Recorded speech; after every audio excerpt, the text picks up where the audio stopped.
Okay, we can get started now. So welcome to Edge Compute Low Latency, team number 1. We swapped with our Cisco colleagues so that they could go first and we came second. And this has been a fun collaboration between 5 vendors. So that's the whole thing. And whatever we're showing on the slideware is also in hardware available today to the left.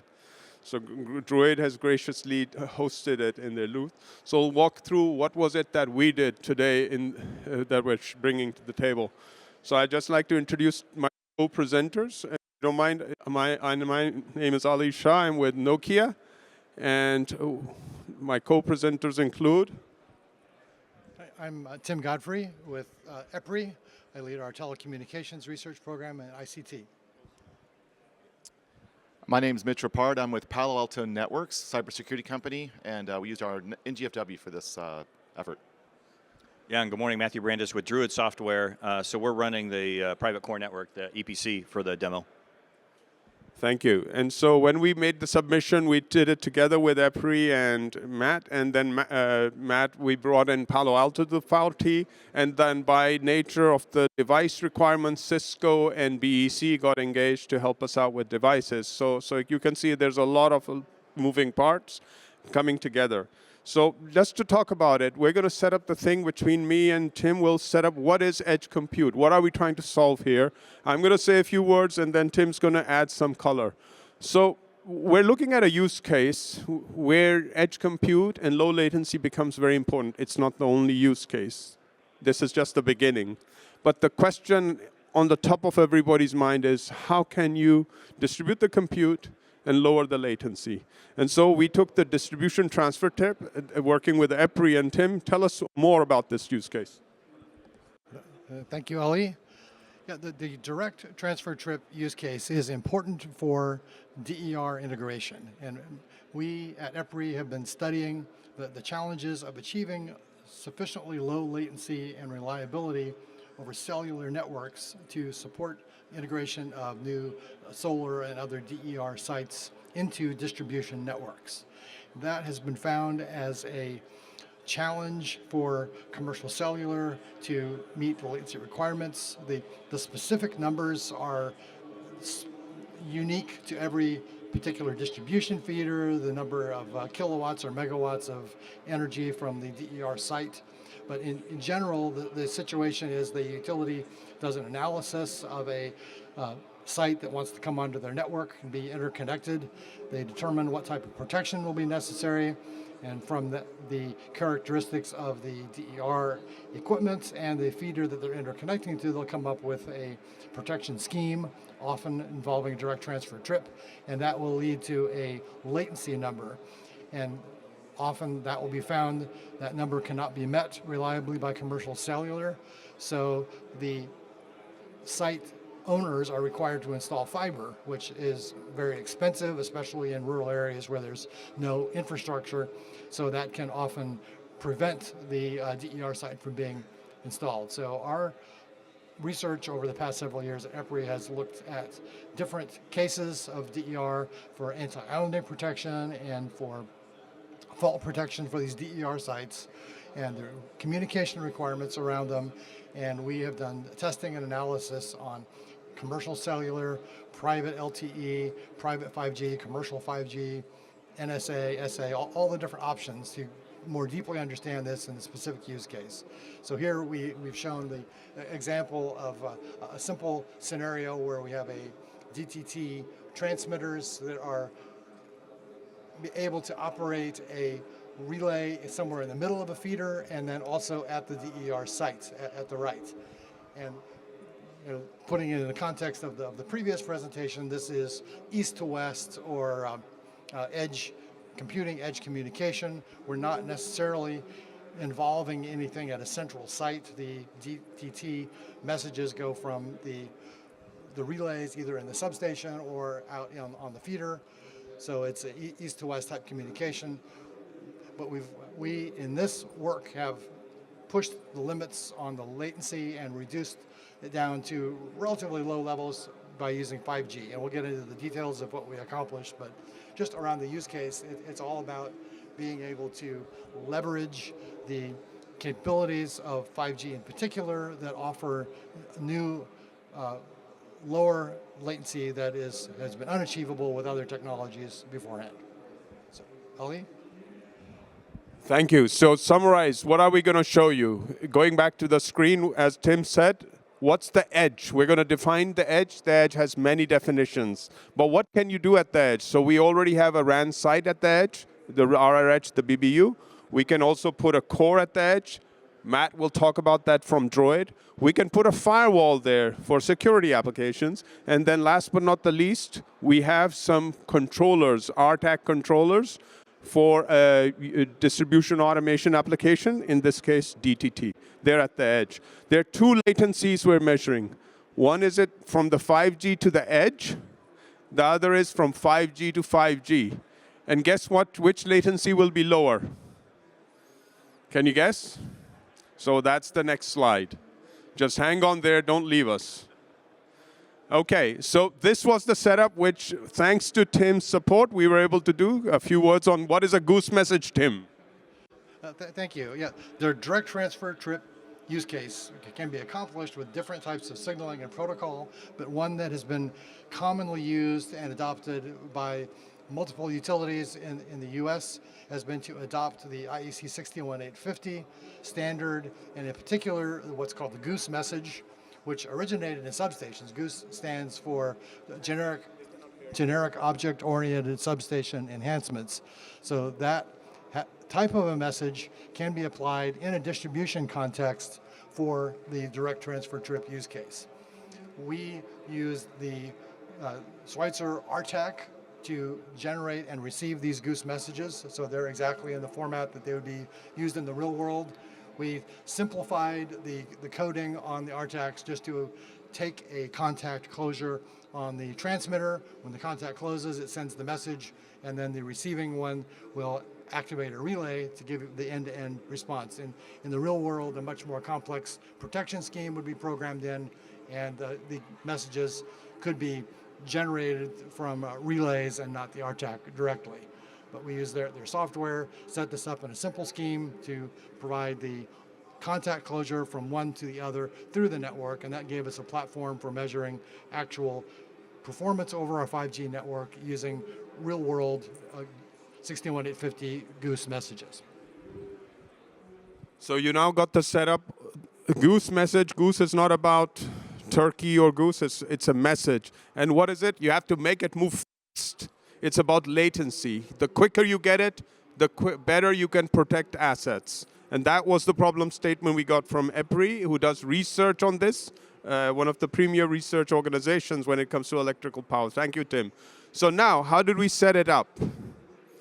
And this is where our Druid coils helped us with a solution. Matt. Yeah, so the foundation of any cellular network is really going to be the packet core. At the end of the day, the core is what the radio terminates against. It's what the UE's anchor point is. It's the gateway into the network. And traditional thinking has, cores located in a centralized data center, right? You've got RDCs back in our Sprint days. We had regional data centers, putting the cores all the way up there. Well, that has a certain use case. But the beauty of Ramus and Druid Software's private core network, it's purpose-built for private cellular networks. And we can push it all the way down to the edge, as close to the edge as you want. As Ali mentioned, we've got a full CBRS network in our booth today with all live. It's broadcasting live with real devices. And so, you can do the cups thing. There's a lot of talk about offloading user plane at the edge, but still doing cups at a central core.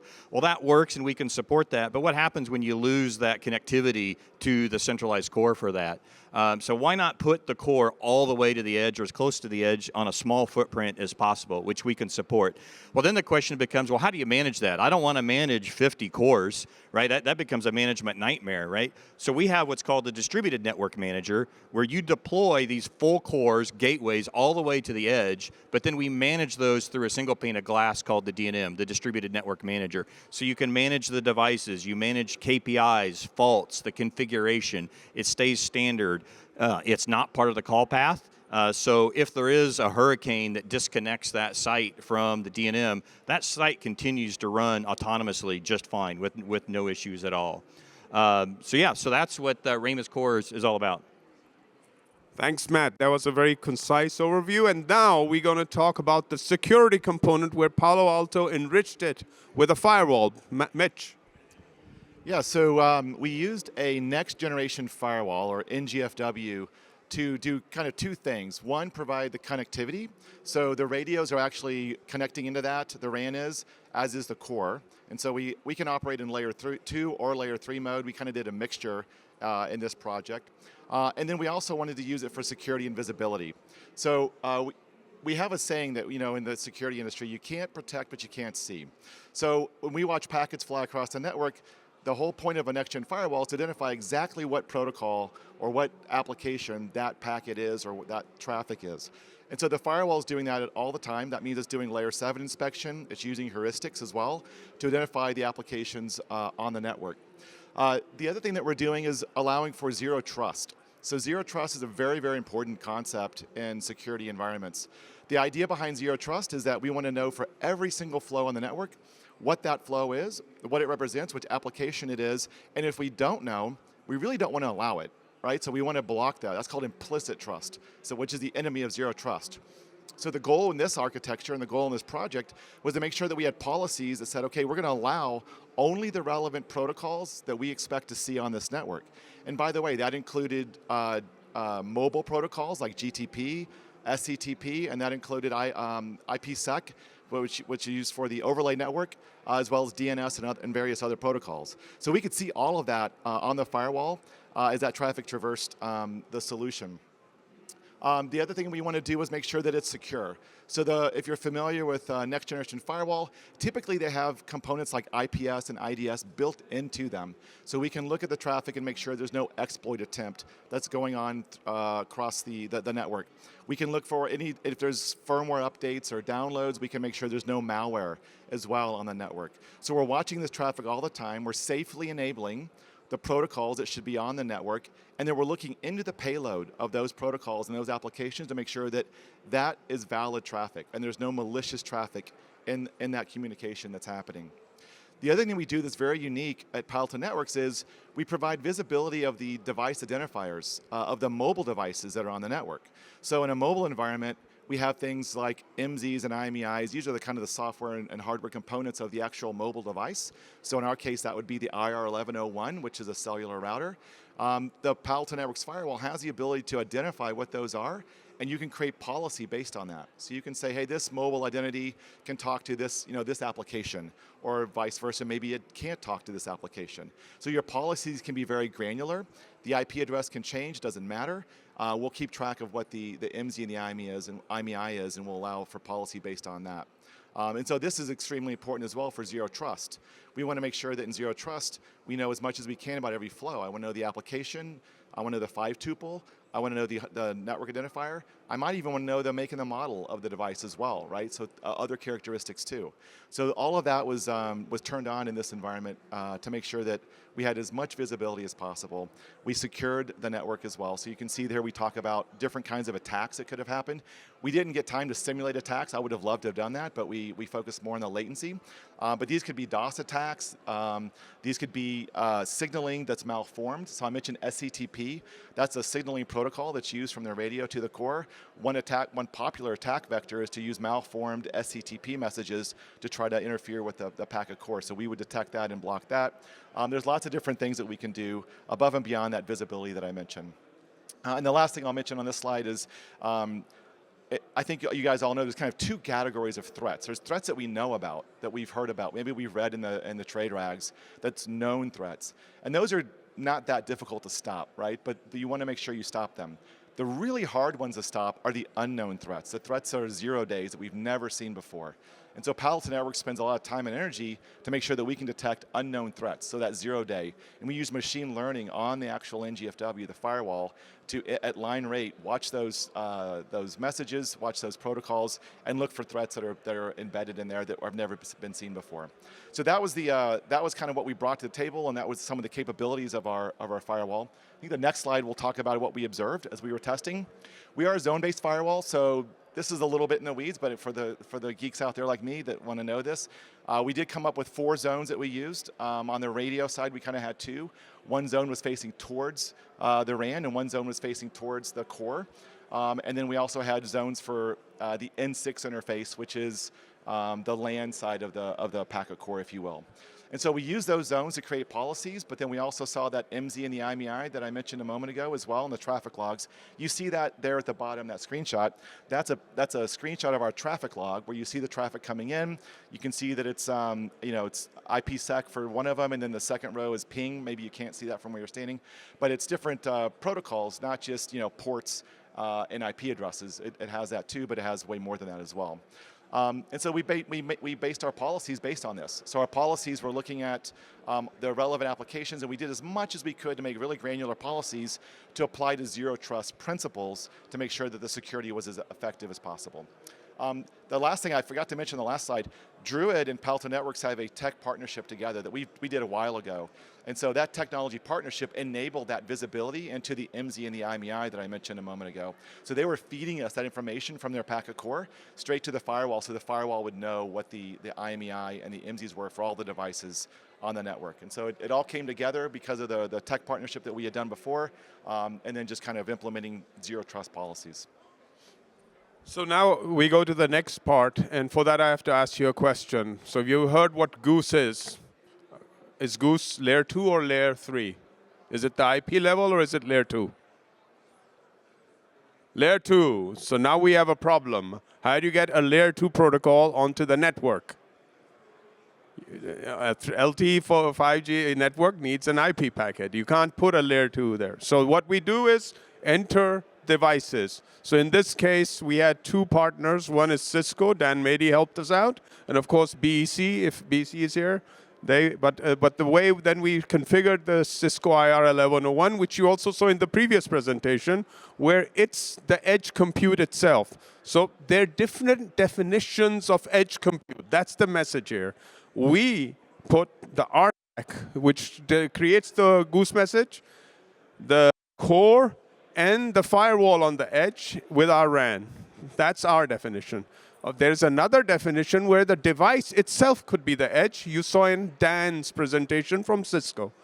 All these are all good, valid definitions. Nobody's right, wrong. But what we did is then we took IR11 and used it in a hub and spoke model and all configured it so that it could take the packet, the Goose packet from the RTAC, encapsulate it, and then transmit it over 5G. And that's the whole story. So now you got the architectural setup. Any questions before we now get into the test results? Or any comments from anybody? Have we got you engaged? Everybody following? Okay. So now, what is edge compute and low latency? This is where the Nokia secret sauce comes in, which is again all based on open standards. Nothing secret. These are all specifications of 3GPP. So edge can be, in our definition, if you want to lower the latency, you just take the compute and whatever you want to do closer to the site. If the core is sitting hundreds of miles away, that's going to introduce some latency, not huge. So every millisecond of improvement counts in the world of extreme energy consumption driven by AI/ML, driven by electrical vehicle charging. You need to improve latency continuously. So what we employed is a very simple trick, which 5G gives you. If you look at the bottom right, 5G allows you to tinker with the frame structure, something called subcarrier spacing. This is getting, oh my gosh, too technical now. So you can go, in the ideal world, if the FDD frame today can do 15 milliseconds of one way, latency is one directional, then if you can put a CBRS TDD onto it with a 30 kilohertz subcarrier spacing, you can reduce it because of just that smaller symbol size. That's the logic. This is a 5G concept. It's not the only trick in our toolbox. It's a beginning of a journey where we're trying to take it down, down, down to milliseconds over the coming years. A lot of potential. So that's the technique we used. And again, we're measuring 2 things, a 5G to 5G and a 5G to edge. And what is the definition of the edge in 3GPP world? Can anybody guess? Mitch and Matt talked about it. Can anybody tell me what that edge is? It's called the N6 interface, which comes from the Druid core. And that's what we're calling the edge. So everybody now knows what we're measuring in terms of latency. The only limitation is, can we load it up and convert real-world conditions? So we thinking about bringing 6 vendors together, we didn't really put our energy into creating real-world conditions for this time. We just focused on the idealistic conditions. So what are you going to see? You're going to see in the latency 10 millisecond numbers. That's what I'm setting you up for. If it's 5G to the edge. But if it's 5G to 5G, you'll see 20. And this is where my colleague then helped me build some very nice slides. So let's get started. This is the network topology. You're welcome to join us. We've hidden it all from view, but it's sitting in front of you, hidden from fair, just to make it not look ugly. It's an experimental setup. You'll see what it looks like. So this is how it all come together. Again, making it all work, which is the spirit of the Plugfest. And then, as I said, we measured the results. We're seeing the numbers that I mentioned, but we'll go deeper into these numbers a little bit. Samir, if you want to add some commentary, you're more than welcome to. And so, by the way, how are we doing on time? Time-wise, we're OK. So we have time for questions. Stop me if you want. So now this is the 5G air interface. What are we going to see? We're going to see the RTAC in the bottom, encapsulate the message over Cisco for the device. So the Goose message is now getting encapsulated, and they've got a whole addressing scheme there where Cisco deploys VXLANs. There are different methods, but that's one of them. And then we transmit it over the air interface, so our Nokia radio takes it, and then the firewall here is also acting as a switch, by the way. So we use it for dual purpose. It's going to the Ramus core. And then if at the edge you have another IR11 and then another RTAC. So you'll see that message flow. And then this is where what we did is we just did the benchmarking. How much does it take? So there's a clicker there. There's a button there. You can click and you'll see the latency come up. But this was just to capture. We used Wireshark in this case to capture the latency. And so this is the flow from 5G to edge. This is how the traffic is going. Why at the edge again? Because the edge is sitting, the N6 interface is sitting at the core. Okay, so we do need to get the addressing right. Dan from Cisco really helped us here to get everything. So this is the setup. What are the results?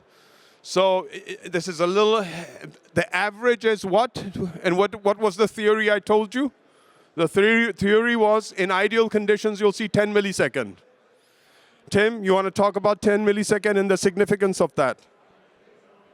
Well, yeah, it's significantly lower than what has been achievable to date. And it's a aspirational goal for enabling direct transfer trip, anti-islanding, and even more challenging use cases such as high density coordination and distribution that are today limited to fiber. So a huge opportunity for cost savings and ability to use our wireless networks for additional use cases, because the many use cases are not latency sensitive and are easily handled, but this one area of latency is one that the industry has seen as a challenge, and we've been putting a lot of effort into solving it. And here this shows a definite step in the right direction through use of 5G.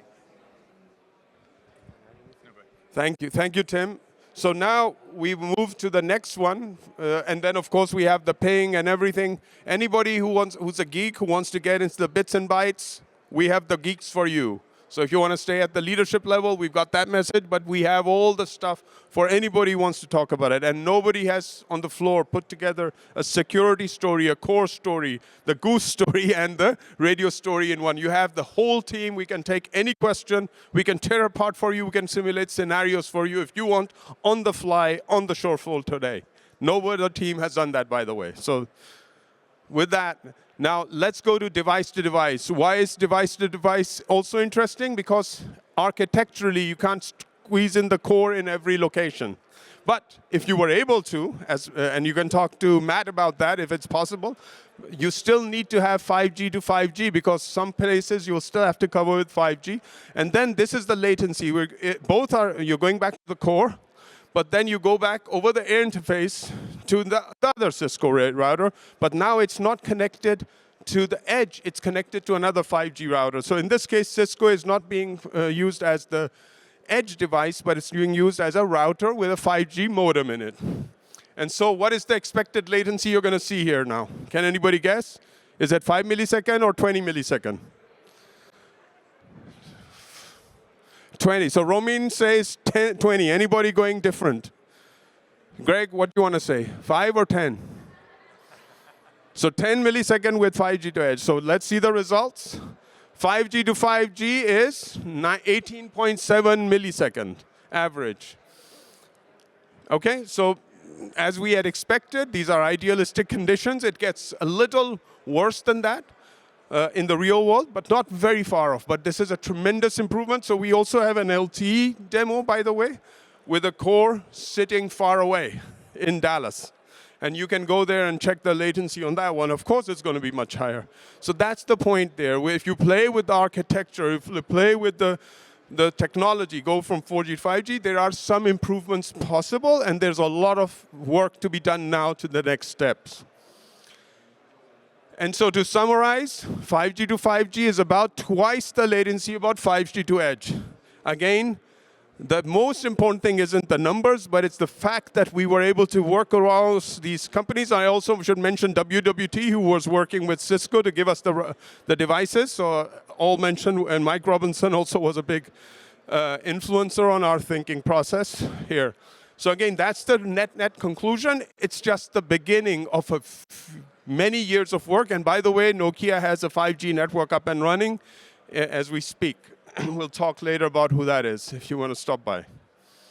So I had a 1-minute video just to show all the goof-ups and all the work we had to do. This may not be the best, but let me at least, what's the way I click on this one?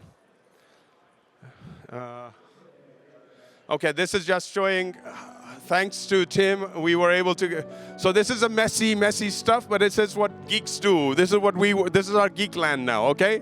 So not everything has to be marketing land. This is the geek story. This is how we worked, connected everything.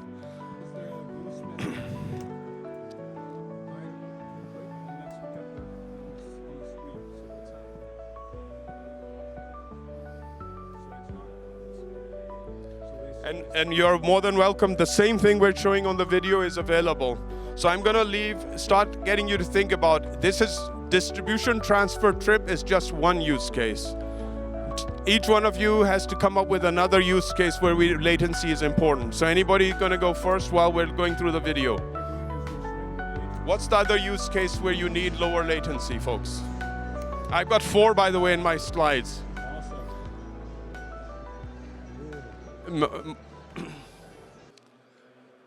A little bit, as you can see, it's not the most marketing. So again, what can you do with these architectures? So we put this slide in the end. There are different architectures out there.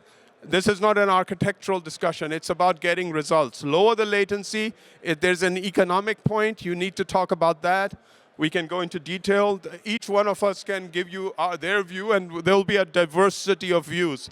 That is good. That is not bad. It's good that using open standards, we can come up with different architectural formulations. I'm going to now, before my last slide, and then we'll open it up for more comments and discussion. So here are the 4 ideas I have where edge compute becomes very important, and they're already being implemented. So our Antrix colleagues have a whole discussion on AMI 2.0 and edge compute being relevant there. You can go to the AMI discussion. Why? Because latency in AMI 2.0 is also important. It's not into the millisecond level, but you need guaranteed latency. So there is fall-in conductor protection. Our West Coast utilities really need their latency is everything. You don't want a power line to cause a forest fire. You want to de-energize it. Latency is critical there. So our California utilities really focused on that. Flizzr, we have that actually in our demo for location identification service restoration. We're doing it with LTE today, IP over IPVLS, but that's another one where latency, and then high density coordination is a different problem statement. It's coordinating between different reclosers, making sure they're coordinated when you turn them off or turn them on. These are just simple examples. Any other ideas? Anybody who, Tim, you want to talk about any other use case? The big ones are these four. There are some more out there, some more, each vendor has their own. So that this is just the beginning. We have just scratched the surface. I'd like to open it up for any questions from the audience, please.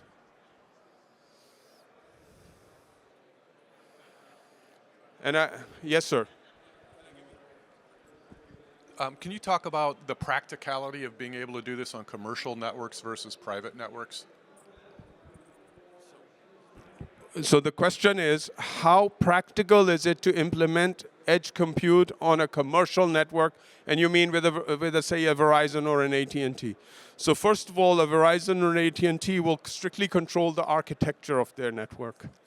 They own everything, and they will only give you a SIM card. So, of course, I'm now not going to go into detail. I have to be respectful. Verizon is also here, and T-Mobile is also here. But they have their network integrity in mind. So when you try to take this, you're not able to control the latency because they will have to decide the architecture. It's their constraint, and it's an engineering constraint. Where you own the network, you have more flexibility. But with that, there may be another view to that. Tim, do you agree with that? Is it easy to achieve that? I mean, all of the commercial carriers, as they evolve in their 5G offerings, are finding ways to differentiate and offer semi-private, they may call it a private network operating in their spectrum, or various levels of differentiation. The whole concept of network slicing that's introduced by 5G and 3GPP is just beginning to come out in early deployments on commercial networks. And the holy grail, or the ultimate goal, is what's called URLLC, ultra reliable low latency communication, which is something that's defined in the 5G standards, but not yet implemented in commercial products. When that arrives, that'll bring a new realm of capability and further reduce latency on both private and commercial networks. But I think, as Ali is saying, the ability of private networks today, there's much more flexibility in the definition of the architecture and the control. You talked about the framing, the subcarrier spacing, all those things are in your control on a private network, but they have to be reconciled with the needs of many subscribers on a commercial network. Yeah, so Samir, you had another comment to make on that question? Samir from Nokia. I just wanted to add that with the CSP setup, your traffic nature is much more different and diverse than what you have on the private network for utilities, right? Here you have the device mix is not that varying, right? And also the services and the traffic is more homogeneous, so you can optimize for a specific traffic profile and traffic service, so you have more configuration control over your DSCP and quality of service, because again, you're just optimizing for a specific device mix and specific service.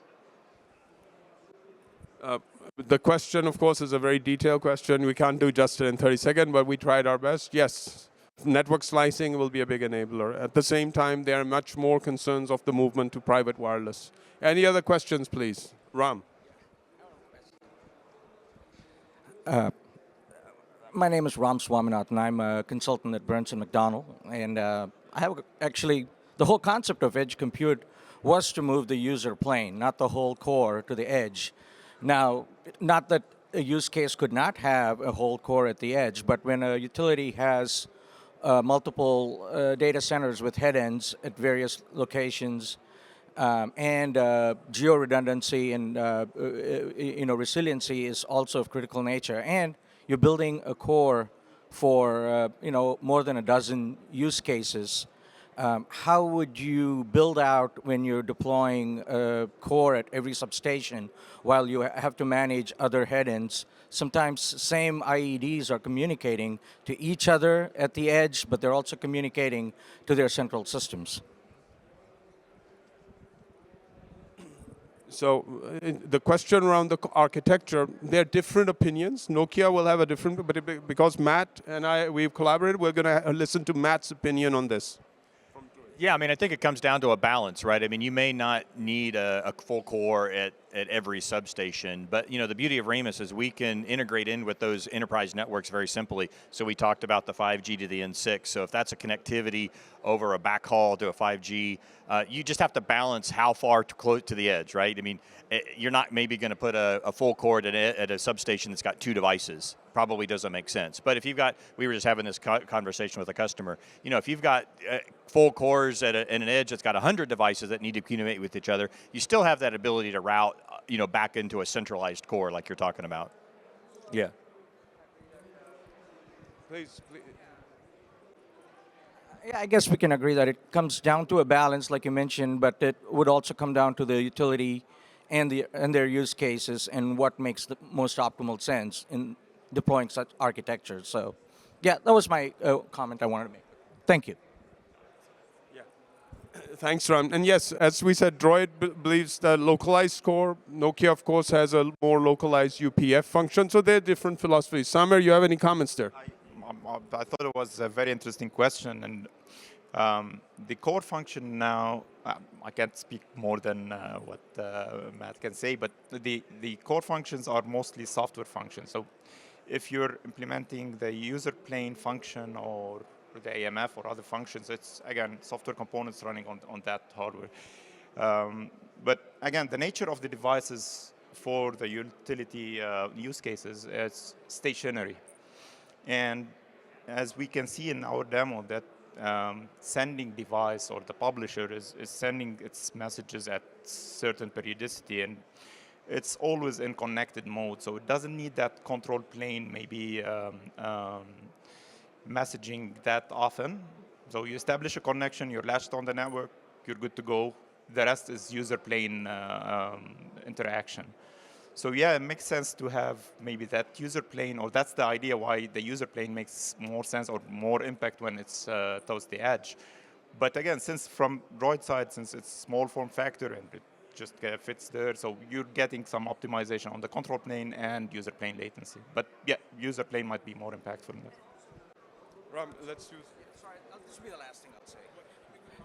No. I also wanted to say that availability is also huge for when you own a private network, and I guess again, with all respect to all present here, we're talking private LTE for utility, and they want to be able to control all aspects of it, and then of course. If we need to deploy a core at a substation level, then we need to also consider for redundancy and resiliency as well. So that sometimes doubles your deployment. True? Yeah. So how much are you going to put in there is the question. Point taken. So and that's why we call this, the beauty of the Plugfest this time has been that there is always a business decision maker and there's a technical. This Plugfest round has allowed the business translators to come to the fore, because now we have done all the testing 3 months in advance. All of us are more like business translators. Each one of us can sit down and write down the TCO model for you. That's the discussion. And so it's not really the testing itself, which is important, by the way. You need to make sure it works. But what TCO model is going to be optimum, and each one can spend hours on that topic, Ram. And with you, and you yourself are very educated on that. Any other questions, please? That was an excellent set of questions. Please. Any other questions on? So I think we want to just start wrapping up and talk about it. Let me go back to the first slide, setting it up on DTT. So distribution transfer trip is a protection mechanism in a distribution network. What problem we're solving there is that if there is a fault, and look at the DER on the right, the distributed energy resource, that's a solar array. It's pumping in voltage into the system. If there is a fault somewhere in the relays and you do not disconnect the DER, you have got what we call an islanding problem. It's very dangerous. So if a technician goes there and touches something and it is energized and there's no place for the energy to go, it can be life-threatening. So this is a very important use case. The requirement on latency isn't in the tens of milliseconds. Tim can give me a correction, but it's around the 100 millisecond mark. But it depends on various factors. But the lower we can get it, the better, the more safety at the end of the day. Because maybe a tenth of a millisecond is a matter of life and death. That's the importance here of this use case. And so the novelty of what we did is we did it for the first time on the show floor with 5G. That's the novelty. And the other piece is, again, I want to have each of the team members, we have a few minutes if you want to speak a few words, and we wrap up. Matt? I'm good. Matt, Yeah, I'm good. No, just to recap, it was a collaborative effort, as Ali mentioned, and I just want to reemphasize the importance of the visibility that we were able to bring to the table. I think that was super important for understanding exactly what's on the networking, making sure it's clean, it's only what you expect to be on the network. Yeah, this area of low latency communication for DER integration and other use cases is one of the remaining challenges for the industry in applying private and commercial LTE in utility operations in their field area networks. So we will continue to work on understanding the capabilities of networks, how to optimize 4G and 5G networks, and support more of these applications wirelessly instead of having to install fiber, which is an opportunity for great cost savings. So that's work that will be continuing in our EPRI research in the coming years. Thanks, Matt from Druid, Mitch from Palo Alto, Tim Godfrey from EPRI, and big shout out also to our other device partners, Dan Mady from Cisco and WWT, Mike Robinson, and then our BEC colleagues, Jensen. And thanks for providing the devices and helping us make it a successful collaboration. We look forward to the floor. You're welcome to join us at the booth. Druid has graciously offered us some space to showcase it. It's just next doors. Thank you so much.